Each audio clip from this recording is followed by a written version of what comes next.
Hong Kong-Bordeaux, 10 000 km les séparent. 6 heures de décalage, et pourtant c'est aujourd'hui une histoire d'amour entre ces deux-là.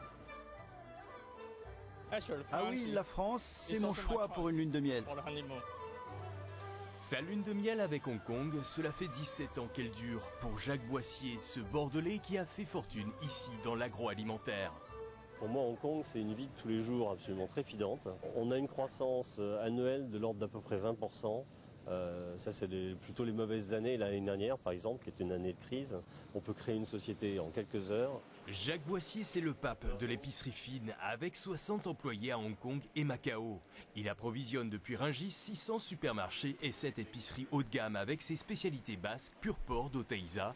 On est sur du jambon qui est frotté au piment d'Espelette. Et pure chèvre d'Onétique, un succès inattendu. C'est pas très joli pour un Chinois d'extérieur, un petit peu de moisissure. Pour nous, c'est culturel, on comprend. Pour eux, ils comprennent pas. Et c'est en plus un fort goût. On pensait vraiment qu'ils n'allaient pas aimer, et c'est l'inverse qui se produit. Donc il doit y avoir des changements d'habitude de consommation. À côté des marchés colorés et traditionnels de Wan Chai, l'ébullition est partout. Une ville en construction permanente avec un nouveau building pour le gouvernement. Une ville qui empiète sur la baie, qui fond à vue d'œil, passant de 2 km à 900 mètres de large. C'est important pour nous, pour nos entreprises, de se positionner à Hong Kong, qui est une vitrine. 7 millions de consommateurs à Hong Kong, mais c'est aussi 26 millions de touristes, et à 60% qui viennent de Chine.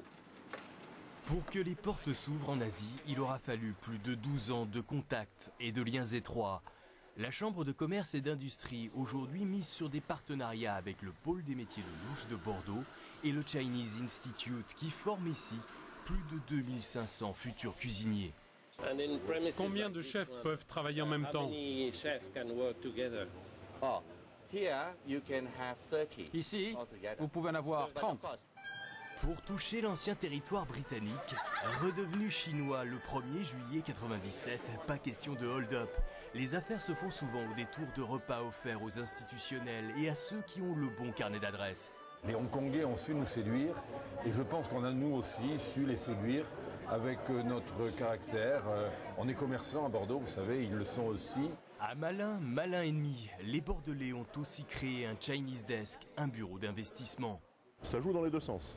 C'est-à-dire que ce Chinese Desk est également identifié comme ici à Hong Kong par les investisseurs chinois, et notamment hongkongais, qui à l'inverse souhaiteraient investir en Aquitaine, dans le Bordelais, et pourquoi pas en France. Les OPA de Chinois ont démarré dès 2008 dans le Bordelais avec Château Latour-Laguens, propriété de Madame Cheng.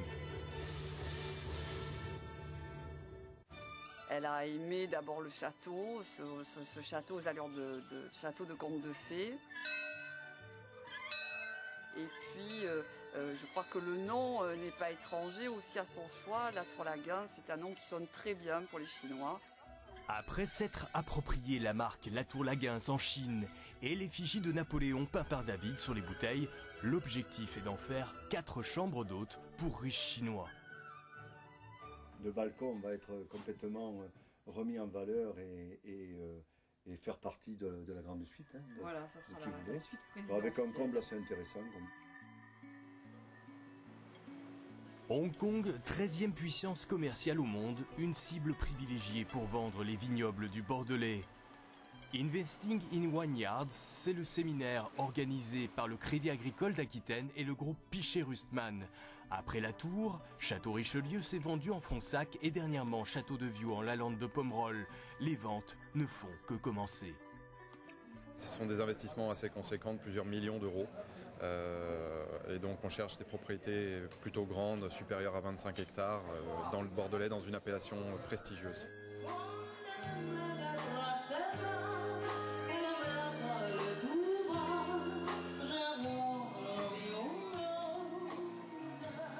Si l'accent Frenchy est de plus en plus entendu dans la baie, c'est grâce à Vinexpo dont c'est la 4e édition à Hong Kong depuis 1998. Ce cheval de Troie a permis aux vins bordelais d'occuper 60% des importations en valeur, grâce aux Rolls du Médoc, comme Château Lafite. Ici, on est vraiment sur la partie haute, sur le plateau de Saint-Émilion. Aujourd'hui, le Bordeaux tente à se démocratiser avec cette dégustation à Langham Place, organisée par Watsons, le plus gros distributeur de vin. En partie grâce à lui, 1,3 milliard de bouteilles ont été bues en Asie en 2008. Vous savez, la Mondotte, c'est vraiment exceptionnel. Vous avez à peu près 700 personnes, c'est des gens qui achètent un ticket pour participer à cette soirée-là.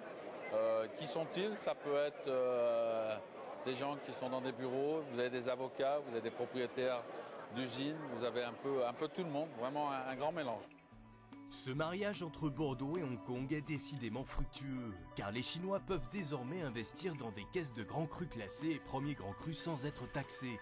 Un vin qui reste conservé dans cet immense coffre-fort réfrigéré à Bruges. Il est stocké en exemption de droits et taxes, c'est-à-dire qu'il ne paye pas ni la TVA ni les accises sur ces vins. Mais en attendant que le Bordeaux soit bu par 150 à 200 millions de Chinois, les soirées restent encore très sélectes. Les amoureux du vin Hong Kong sont enthousiasmés par les vins de Bordeaux et ça va durer des années et des années. Et en avant, la commanderie du bon temps et ses intronisations hautes en couleur pour 600 invités très influents de la place de Hong Kong. J'espère que ça ne s'arrêtera pas parce qu'après Hong Kong, il y a la Chine. Hong Kong, il faut le reconnaître, depuis 2 ans est peut-être le marché le plus dynamique pour les grands vins de Bordeaux. Et c'est bon pour le business pour vous? Oui, plus je fais de business, plus je suis content. La joie se lisait sur les visages en octobre pour le Wine and Dine Festival, la première fête du vin à Hong Kong.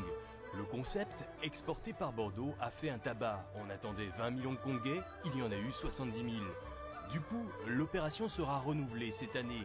Les Bordelais et Hongkongais ont déjà prévu le double en superficie.